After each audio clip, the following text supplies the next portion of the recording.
Oh yeah. Okay. So on the attendance thing, there's that the question of like the final exam versus final paper. So let's go ahead and vote on that.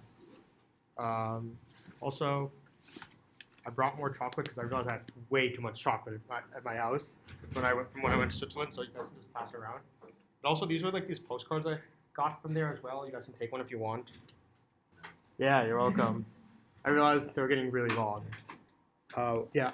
Also, there will be class next week because it's Tuesday and I think Wednesday onwards is Thanksgiving break. So yeah. And also, I think next week will probably be when I have some guest speakers. So try to come. Cool. Okay, 310. Let's go. Yeah, so today's lecture is going to be on Swiss industry and innovation. It'll be like a part one. The part two will be kind of picked up by the guest speakers next week. They'll be talking about one, Swiss innovation, and then two, the education system. So yeah, but before we do that, I want to finish up the thing that I didn't get a chance to get to at the end of last week, which was a little bit another interesting thing about their economy, which is how they deal with national debt, and so they take a very like Rand Paul-y kind of stance where they want to like make sure the budget is balanced at all times. So yeah, I'll go ahead and play a video about this, how they do this, because it's a little bit more. They realize it's somewhat infeasible to try to balance the budget every single year. So what they do is they set periods of time over which they have to balance the budget by. Balancing the books for a whole country is no easy task, even for one as economically stable as Switzerland. Take, for example, the cost of infrastructure. Even though maintaining roads and railways, schools and hospitals is more or less constant, the money to pay for it isn't.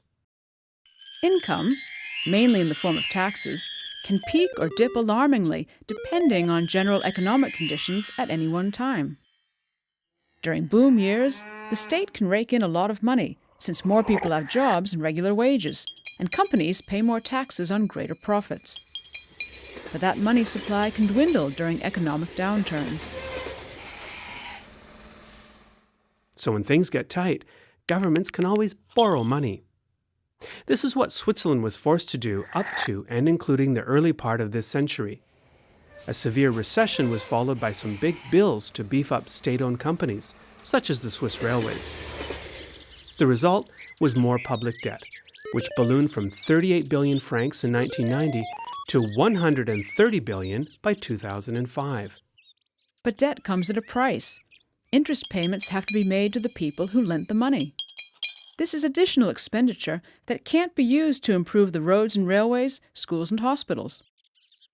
And if a recession rears its ugly head again, that mountain of debt looms even larger. That's where Switzerland's form of direct democracy comes in. In 2001, the government asked the people to vote on a so-called debt brake, a system designed to reduce the debt burden. And the plan was accepted. The debt brake was implemented in 2003. From that point on, what went out, in the form of public spending, could not exceed what came in the form of tax income. In this way, debt levels would not rise, but the debt brake rule didn't stop there. All existing debt must be gradually paid off during economic boom years. So how is that done? Rather than focusing on balancing the books in any given year, the whole economic cycle is looked at more broadly. In other words, the boom and downturn periods over several years. In good times, the government's books must be in the black by the end of the year.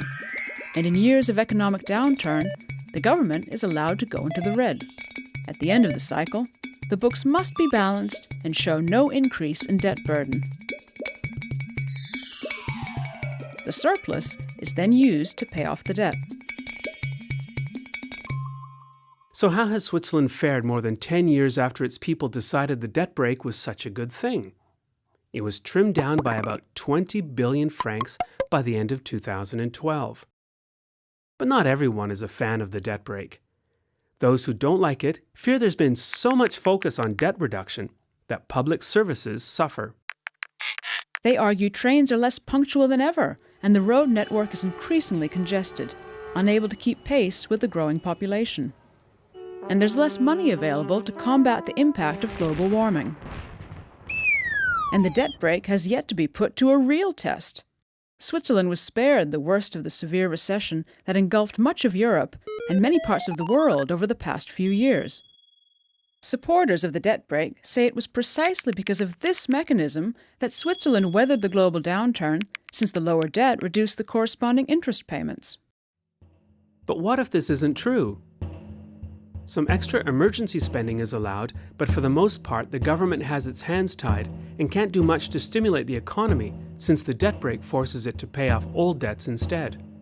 How long should Switzerland deploy the debt brake as its key weapon to balance the books? Should it be watered down to allow more public spending? The debate continues.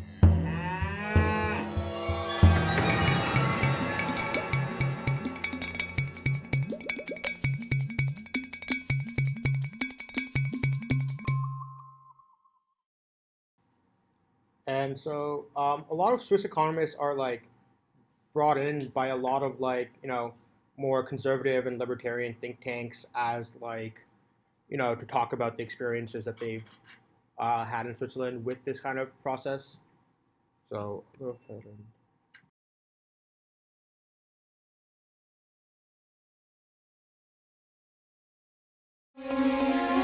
The budget deficit in the United States has been a cause for real concern for a long time. In 2011, it is set to reach $1.5 trillion, a reminder that a trillion is 1,000 billion. Every American president in recent years has tried to defuse this ticking economic time bomb, but failed. The Swiss have their own system for keeping state debt under control. Basically, it entails cutting costs during the fat years when the state makes a surplus in tax revenues. This way, it builds a reserve for the lean years, when the economic situation is weak and the state has to increase spending to stimulate the economy. Fritz Zorbruch, Director General of the Swiss Federal Finance Administration, recently travelled to the US for a series of panel discussions on public debt management and fiscal policy. Why should the Americans be interested in the Swiss way of cutting the deficit? Anything that deals with fiscal regulation, the national budget, and the huge deficit is of extreme interest in the US. I think Switzerland can offer help to try to find solutions. With another of our guests, I was talking about the importance of In Boston, the conference was attended mainly by academics. One of them was Professor Lawrence Kotlikoff. The U.S., because we're so heterogeneous, we're very intent, it appears, on exploiting our kids. This is fiscal child abuse. I think in Switzerland you're also very heterogeneous, but somehow I think you have realized that the kids are the future. But not just any good idea, even if Swiss-made, can be easily put into practice elsewhere. The only problem with the rules-based approach is that any rule can be broken if you're clever, and you can game the system. So what you really need is the commitment, the political commitment, to bring the deficit under control.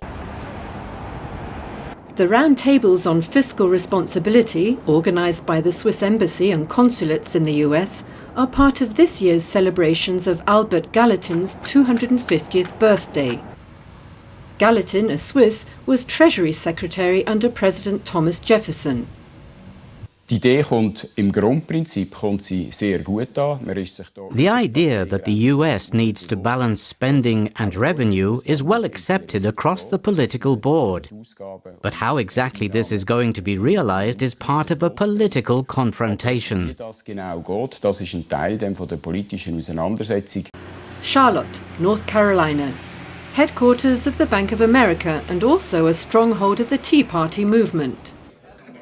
A different audience awaits the Swiss Federal Finance Executive.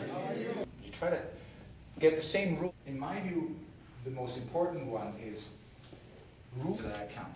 So that's basically I think they're excellent solutions, and I hope that we can find the moral fortitude and intestinal fortitude in the United States to implement similar ideas. I'm very fearful about the consequences, long-term consequences, if we don't take action. You have to say what that means if you want to reduce debt or if you want to reduce the deficit, what that means, what are the costs coming up, with these long-term issues such as aging populations. These are difficult concepts, and I think our responsibility should be to try to bring that across as forcefully and as understandably as possible.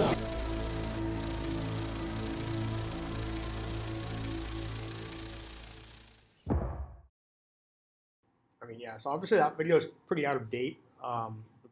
U.S. national debt is much higher than that now, approaching 20 trillion. But yeah, so, and I don't know, in my opinion, I think the Republican Party has started to move away from that ideal as well and not trying to balance the budget either. But anyways, yeah, so back to Swiss industry. So, there's a great book called Swiss Made, the key to Swiss success or something like that. So I highly suggest checking out that book if you're interested in this kind of stuff. It goes over the entire history, and it's basically its claim is the banking industry and all these industries that are traditionally associated with Switzerland wouldn't have been possible without the more industrial side of the country that provided the capital to do that. And so this video is a pretty good one about just talking about how the regulatory nature, the educational system, all sorts of things in Switzerland work together to build a very strong industrial center. Having visited countries able to emerge from poverty, I wanted to explore a country that has sustained prosperity against all the odds. According to a United Nations report, Switzerland is the happiest place on earth. The country receives top marks across the board, ranking high on many metrics of national performance, including government transparency, civil liberties, qualities of life, economic competitiveness, and human development. How has a small, landlocked country with a diversity of language, religions, and no notable natural resources achieved so much success? Well, that's what I wanted to find out. First stop, Zurich. Located in the north-central part of the country, it's the largest city in Switzerland. The first obvious challenge the Swiss have overcome is the lack of a unifying language. Here they speak Swiss German, but during my visit, I'd hear 3 other official languages: French, Romansh, and Italian. Confusing, but apparently the Swiss take it in their stride. Dr. Ron had arranged for us to sit down with Dr. Lino Gazella, president of one of the best scientific universities in the world, ETH, or ETA, as the Swiss say it, the Federal Institute of Technology in Zurich. 19 Nobel laureates, including Albert Einstein, have roamed these halls. President Gazella greeted us in his office, which seemed befitting of the president of one of the greatest universities in the world. So good to meet you again. It's so nice How are you? to see you. He summed up what makes Switzerland so successful. The most important cultural aspect of Switzerland is innovation. We cannot survive without innovation. If we stop to innovate, we will immediately become a very poor country. But I learned Swiss success was also built on egalitarian principles. It has always been a very democratic system. And this bottom-up giving power to the people has been always one of the leading motives of our existence. But how does innovation and equality produce prosperity? I asked a leading Swiss diplomat what made Switzerland become successful, even though it was improbable. I want to answer your question with an anecdote. Okay. Have you ever thought why Switzerland has a watch industry?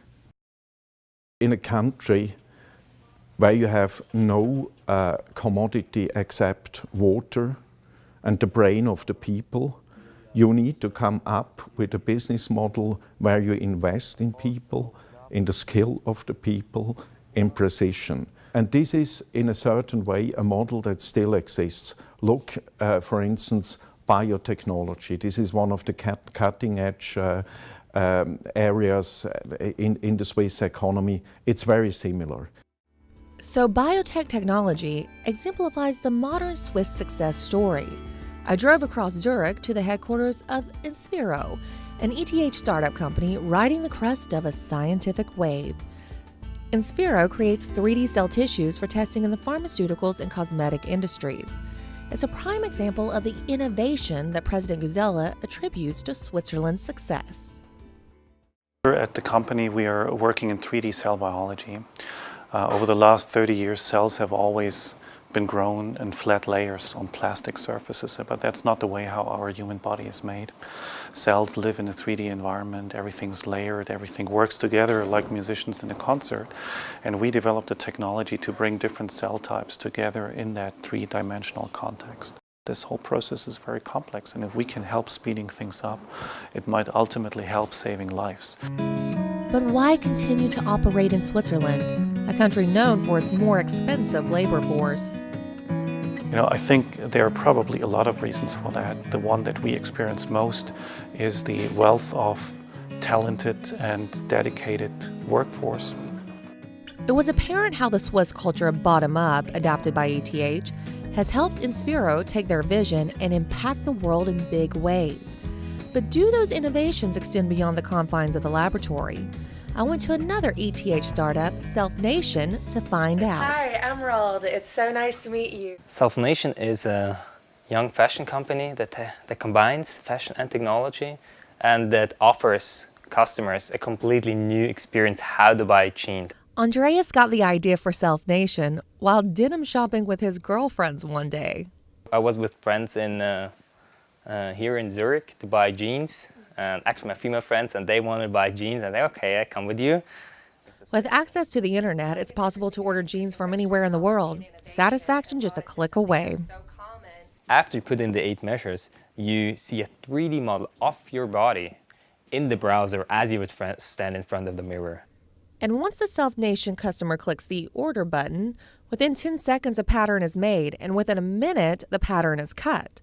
Then the jeans are manufactured at either the Swiss or German sites. In about 10 days, you have your SelfNation custom-fit jeans.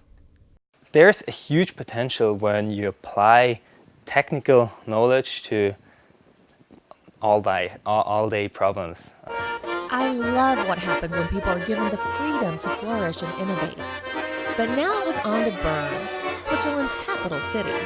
The Swiss refer to Bern as their federal city, as it is home to Switzerland's small central government.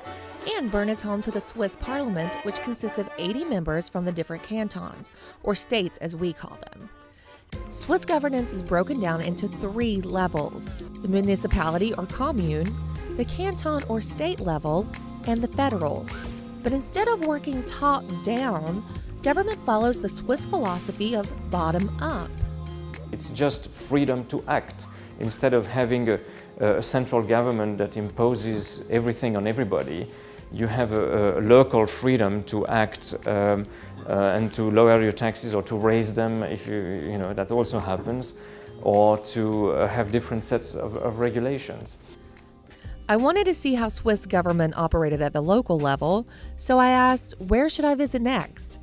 He suggested Zermatt, a small alpine village and home of the majestic Matterhorn, to meet with Christoph Bergen, president of the village, to find out how Swiss governance works at the local level. The system in Switzerland is that the community, they have lots of rights.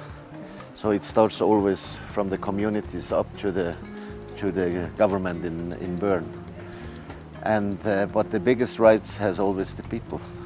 That means that the people have more say individually in different matters of governance, like taxes.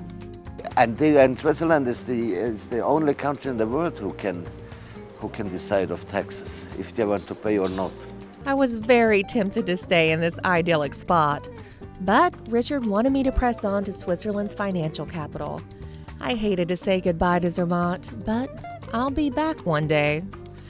An international hotspot with a demographic of numerous nationalities, Geneva ranks high in quality of life indexes and is one of the most important financial centers in the world. And one of the reasons Geneva holds such an important place in world finance is thanks to its formerly secretive banking industry.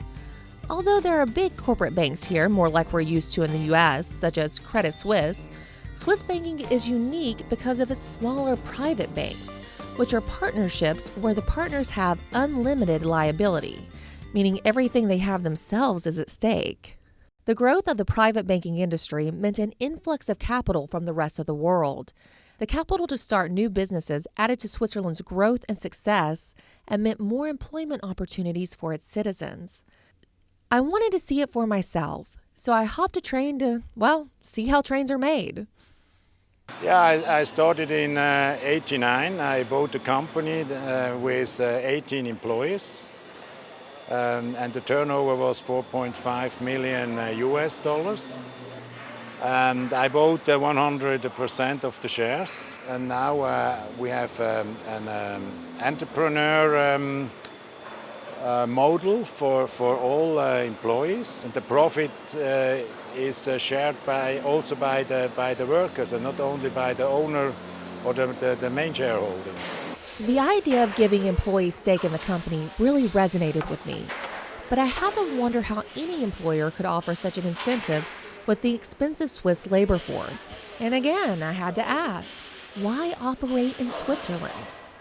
Switzerland is a very high-cost labor cost country, that's correct. But I think we have other advantages. We work much more hours per year than in other countries. For example, in Germany. In Switzerland, we have around 2,000 hours per year. In Germany, it's around 1,600 hours. Peter went on to say that a low corporate tax rate encouraged investment. But then he started telling me about his workforce and how a nationwide initiative was key to his astonishing success. We have very well-educated people. We have a dual education system. After the high school, the people work 3-4 days per week in the company, and up to 2 days they go to the school. So we have a very high quality by the employees. And what does Spuler have to say to people who have a dream of being an entrepreneur? Never give up, never give up. Stadler is an impressive Swiss company for certain. But if the apprenticeship practice helps an international conglomerate, how does it help smaller enterprises? I got my answer as I checked into the Vita Hotel. Aren't you a little young to be working here? Well, actually, I'm not quite. Vincent explained that, like the apprentices I had met at Stadler, he works at the hotel 3 days a week, then goes to school the other 2 days of the week, where he studies subjects that apply to the hospitality industry, as well as interdisciplinary studies, including language and arts, with students looking to pursue other industries. I'm in my third year, and I'll finish this summer. I have my exams coming up. I have the wonderful opportunity to stay here and work here a little longer. So you graduate and you have a guaranteed job. Which is wonderful. So the student employees gain real-world experience, and then employers get the opportunity to train their future workforce. Genius. Well, my journey had come to an end here in Switzerland. Before heading back to Washington, Richard and I sat by Lake Geneva, taking in the iconic fountain and discussing what I had learned. People have control over their own lives. They feel like they're masters of their destiny. We saw in these little towns of how they can make decisions, and the central government can't come in and dictate to them. And they make decisions about their own lives. Also, there's a great deal of honesty here. There's a tradition that very little corruption. And so that if you want to bring your money someplace in the world, here's a good place to do it, and it's logical. As I watched the sun go down over the Alps, creating a beautiful painting of the sky in Lake Zurich, I thought to myself, Switzerland just might be the happiest place on earth. And here's to the hope that other less fortunate places around the globe can, like Switzerland, become an improbable success.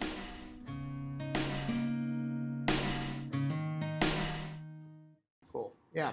So, like, sort of in summary, like, what really happened sort of was that Switzerland, having very few natural resources of its own, it kind of was forced to put a lot of its investment into its educational system. And it basically tries to, compete on, like, just on the fact of how skilled its labor is, even if its labor is far more expensive than in other countries.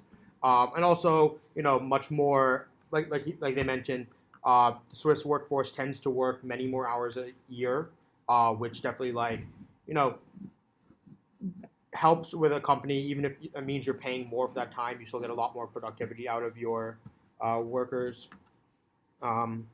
Yeah, and then so yeah, basically what we had in Switzerland was also a sense of a need for innovation, because without the without any sort of resources that they can just ship out, what they basically had to do was import resources and basically add value by putting labor into it and then exporting them. And so, for example, one of the first things that one of the earliest examples of major Swiss industry was that in Switzerland, I don't know too much about the chemistry here, but milk tends to it doesn't last very long. And Switzerland has a lot. It doesn't have much agriculture, but what it does have is a lot of cows, and cows can produce more milk at higher altitudes. But the thing is that milk, it's very hard to export milk because it goes bad very quickly. So it was a couple of Swiss scientists who created stuff like condensed milk and powdered milk as a way of exporting their resources that they did have. So what I'll go into next is talking a little bit about one of the most famous Swiss industries, which is the watchmaking industry. Um, so unlike common belief, watches weren't actually invented in Switzerland. They were actually invented in near the city of Nuremberg, sometime between 1509 and 1530. But also very relevant to the story of the history of watchmaking in Switzerland. Also in Germany, in a nearby town of Gutenberg, in 1517, Martin Luther triggered the Protestant Reformation. So why was the Protestant Reformation important to the history of watchmaking in Switzerland? So in 1541, John Calvin's Reformation in Geneva was underway. A lot of his followers basically took over peacefully, but they ended up taking control of the city's government, and they basically turned it into a very Calvinist system. And for people who know American history better, the Puritan mindset, Puritans are sort of descended from Calvinism, and so it's that very stern, strict mindset. And so one of his many reforms that Calvin did in the city of Geneva was ban the people wearing jewelry or gold. And so all the gold manufacturers and jewelers, they were basically shit, what do we do now? But what they were able to do is they decided to start making watches instead, because watches were seen as something that has utility, not just for aesthetical purposes. So they basically began to make watches and still using their techniques in goldsmithing and jewelry, and making these very ornate and luxurious watches. And then at the same time, roughly the same time that this was going on, throughout Europe there were a lot of infighting between Catholics and Protestants, and one of the big ones was in the 1570s between the Catholics and the Huguenots in France. And basically, after the St. Bartholomew Massacre and after a following war in France, a lot of the Protestants basically fled to Geneva, and they brought a lot of their high skills in watchmaking as well as just machinery with them into Western France, Western Switzerland. So over the next 2 centuries, Switzerland, became a larger and larger watch manufacturer, and it focused at first, in the 1570s, it wasn't really that big. The 2 biggest watch manufacturing countries were Britain and Denmark, and then over time, the Americans became a larger force just because of access to cheaper materials and labor. So what the Swiss did, instead of trying to focus on building cheaper products, is they focus on higher precision and new innovations. so a lot of like cool innovations in watchmaking are from Switzerland. The first spiral spring balance, the first automatic watch, the first waterproof watch, the first watch with a date, first stopwatch, the first quartz crystal watch. And so by the 1950s, but by the end of World War II, really, because a lot of metal was being used for in other countries for weaponry purposes, Switzerland wasn't really using it much for that purpose, and so they actually ended up gaining up to over 50% of the world watch industry. And then everything kind of took a downturn because in 1967, a Swiss company created the first ever quartz crystal watch. And so how quartz crystal watch works as opposed to mechanical watch is a mechanical watch you have a spring that you wind up, and you have to and it's the unwinding of the spring that causes the watch to move. And you can either manually wind up the spring, or you can use an automatic mechanical watch, which sort of uses, as you move your hand, it kind of uses the motion of your hand to wind up the watch by itself, which is really cool. But a quartz crystal watch, on the other hand, all it does is it has a battery that sends a electric signal through a quartz crystal, which causes the crystal to vibrate at a regular interval. And then you can use these quartz crystal vibrations to move a motor on the watch hand. And so, as you can see from the pictures, there's far fewer moving parts on the quartz crystal watches than on the mechanical ones, and there were a lot more, as electronics became cheaper and cheaper, the quartz crystals were much cheaper to manufacture. They could be automated much more easily, while the mechanical ones took a lot of human precision. And so, the Japanese and American manufacturers really jumped on board onto quartz crystal watches. Meanwhile, the Swiss manufacturers sort of really rejected quartz movements. They saw it as excellency in watchmaking precision which was a national hallmark. And they kind of they saw these quartz crystal watches as no one's gonna want those. They're not as accurate as movement watches. They're not as luxurious as movement watches. But it turned out that bet was sort of wrong. By 1970, within 3 years, so even though they were the ones who it was a Swiss company that invented quartz crystal, basically none of the Swiss companies really followed on. And by 1970, quartz had overtaken mechanical watches completely within 3 years, and Swiss watch sales had plummeted heavily. And so even today, most Swiss watch companies still focus on mechanical watches, but pretty much all of them also now offer quartz crystal watches as well. And then, Swiss watchmaking was close to dead until a company called Swatch came around. In 1983, the Swatch Group was formed by basically, they were trying to make cheap plastic. It was really a merger between two companies.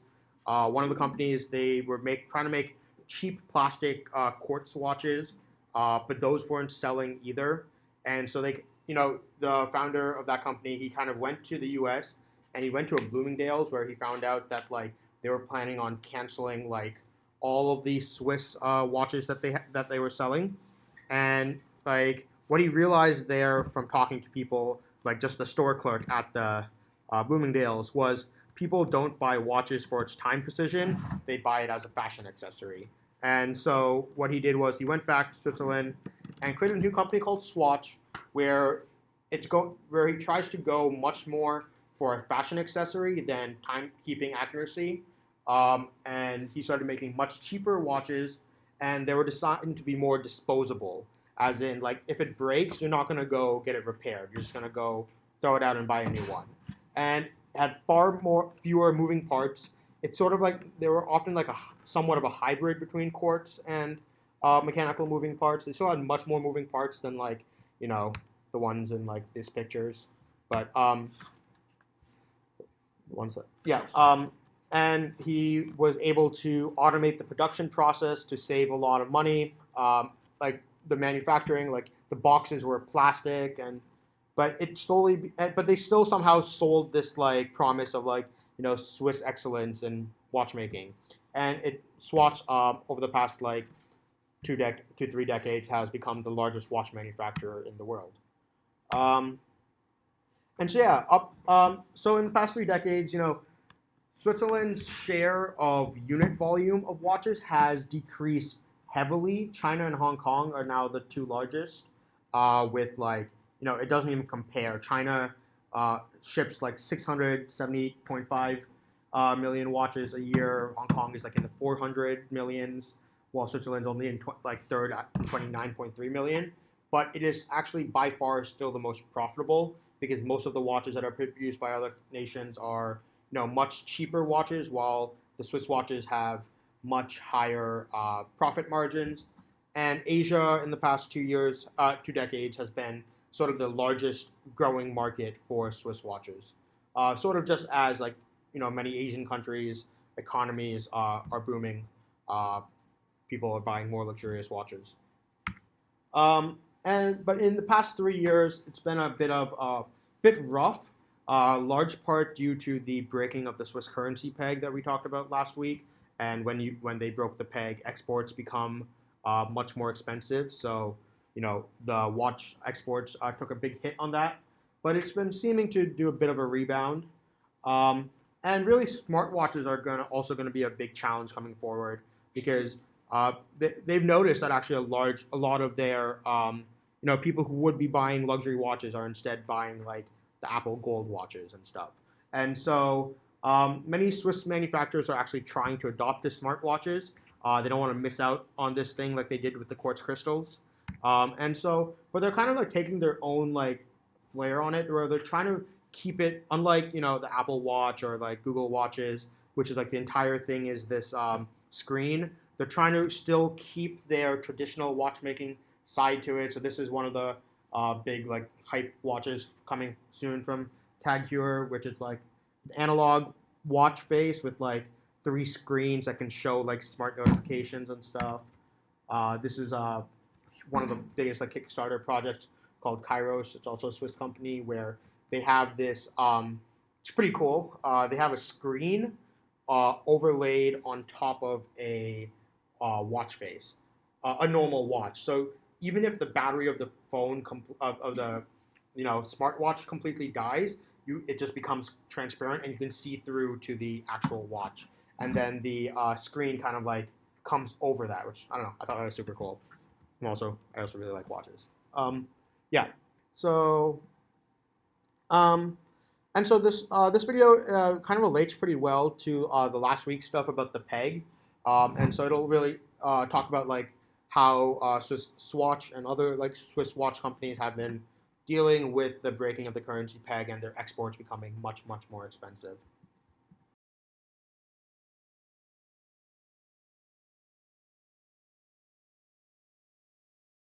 Jonathan, I've come up with a really stupid idea. You ready? Yeah. We're going to start a manufacturing business, and we're going to put it in one of the most expensive countries in the world.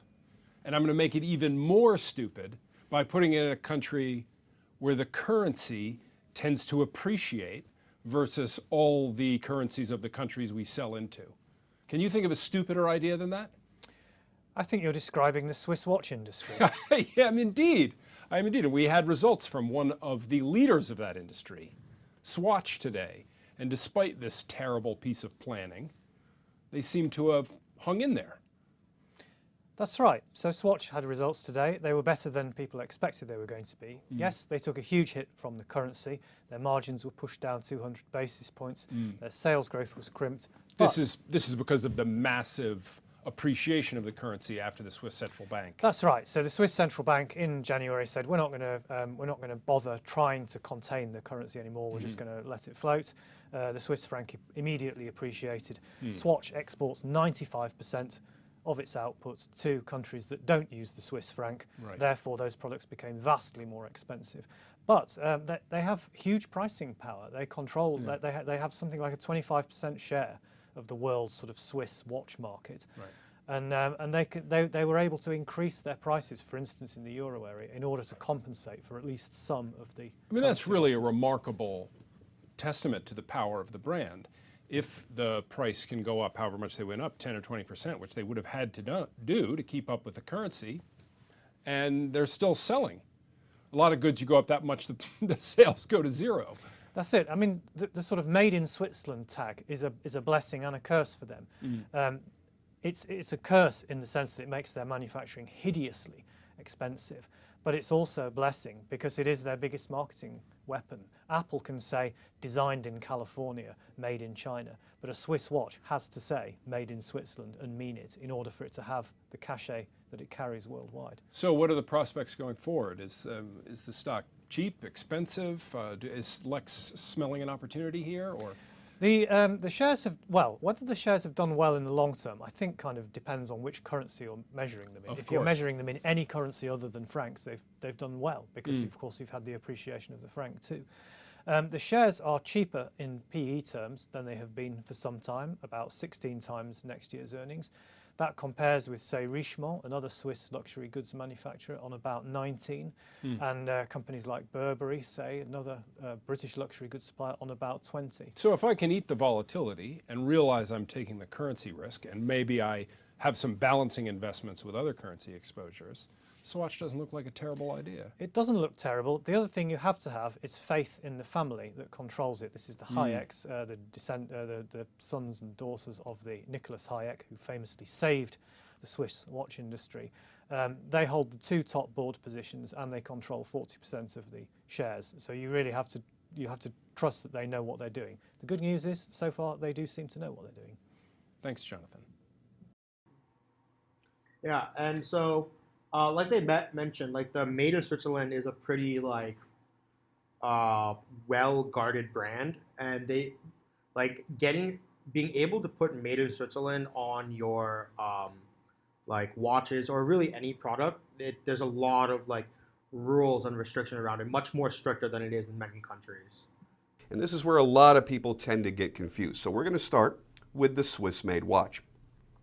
Now, to call a watch Swiss-made and to actually state the words Swiss-made at the 6 o'clock position on any of the dials, you have to follow the 4 rules that are set forth by the Swiss Federation guidelines. Rule number 1 is the movement must be made in Switzerland. Now, that sounds like it should be a fairly obvious thing, but still, we've got to lay out the rules exactly as they're written out. So, the movement has to be a completely Swiss-made movement. Now, you can buy Swiss movements from Swiss movement manufacturers in a couple of different columns. One is a Swiss-made movement. The other is a Swiss parts movement, where they have all the Swiss components that are then sold or shipped out to another factory somewhere else in the world to get the final assembly, and then it's not really still a Swiss-made movement. So, Swiss-made watch, Swiss-made movement. Number 2, and this rule just changed. They increased how specific it is now. It used to be 51% of the value of the watch had to be made of Swiss components. Well, now it's 60%, and that's going to make a big change in this industry over the next couple of years. So, rule number 2 is at least 60% of the overall value of the watch must be of Swiss-made components. So that allows for more high-quality components, and of course, Swiss components are more expensive than something made in Hong Kong or made in any other country in the world. Number 3, that Swiss-made movement must now be encased inside of the watch in Switzerland. And this avoids you as a manufacturer taking a Swiss-made movement that you paid a lot of money for and then going cheap on everything else by sending it out of the country, because Swiss labor is the most expensive, and it's also going to be the most precise. So again, when you know you're getting Swiss-made product, you're getting the best components and the best labor that goes into the manufacturing process. And number 4, and probably one of the most vital, the last rule is that all quality control and inspection has to be carried out in Switzerland as well. And the reason for this is, if you're assembling a watch, let's say in Hong Kong, and you produce 1,000 watches, you might get 999 through that inspection process and only 1 gets bounced back because of a big glaring error. You do that same run of the same quality in Switzerland, probably half of that production is going to go back because they're much more stringent on what can pass their inspections or not. So you're paying a lot more money for the people that are inspecting it, then you're also paying a lot more money for anything that goes back and has to be remanufactured. So when you buy into the Swiss-made label, yes, it will always cost more, but it will also give you the peace of mind. Now, when we talk about a watch that is not entirely Swiss-made, but has a Swiss-made movement, you're still going to get the reliability and the quality in the core part of that watch, which is the movement. That's what's telling you the time. And that allows the manufacturer to take a full Swiss-made movement, again, not Swiss parts, a Swiss-made movement, and then case it up maybe in Hong Kong, maybe case it up in Panama or wherever else they choose to manufacture. The hands, the dial, the strap, everything can come from any variety of countries in the world, but that movement would have to be Swiss-made movement. Yeah, so they're like very strict and stringent about maintaining the brand, and they don't, because they're, especially in the last few years, there's been a lot of copycats where in China they'll just break trademark laws and just put Swiss made without it, and then there's been a lot of lawsuits from Swiss companies against the Chinese government on that. Oftentimes they'll put they'll have a Swiss movement and they just put it as Swiss MVNT, and they make it really small so you can't tell that it just says movement instead of made. So yeah, there's a bunch of really sketchy stuff, but having that brand name on it really increases the value of a watch a lot. Kind of weird. Let's hit this one. So let's finish this one, and then we'll do the rest next week. If you ever go camping, there is one thing you do not want to leave home without: the Swiss Army knife, or in German, the Schweizer Officers- und Schmutzmeister.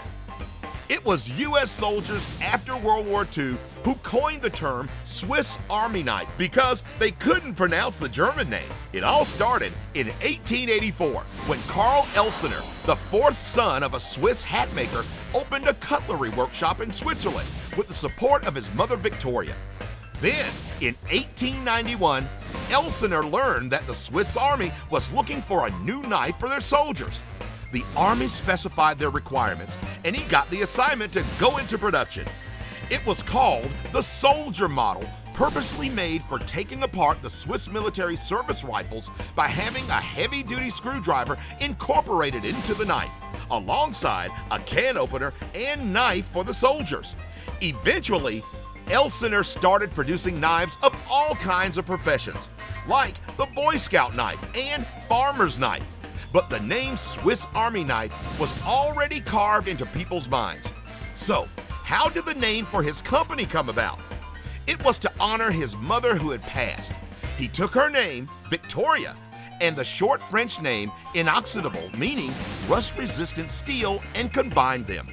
So, Victoria and Inox was formed into the company name Victorinox.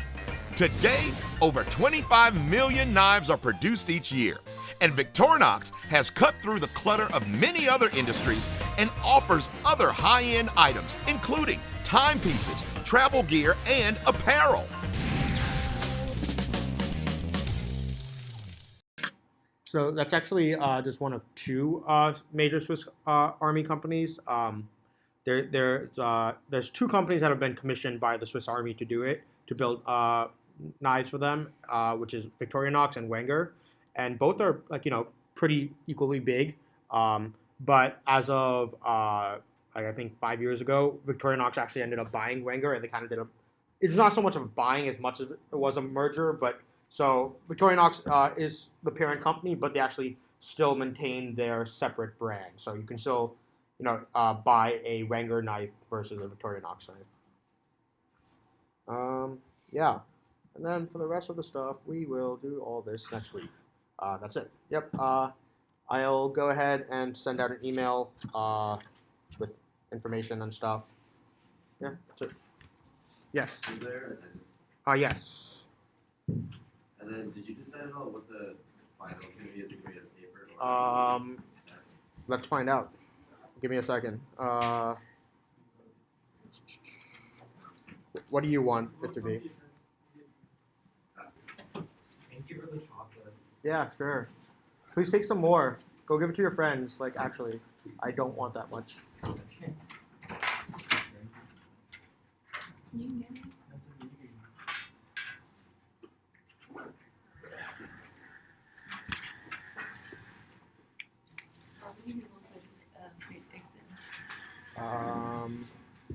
Three. Did you say exam? Yeah. Yeah, I would prefer an exam. I don't know. I know, me too. See you. Can we get the prompts by next week? It's gonna be, you can choose your own prompt. Oh, awesome. Yeah. So discuss this. Yeah.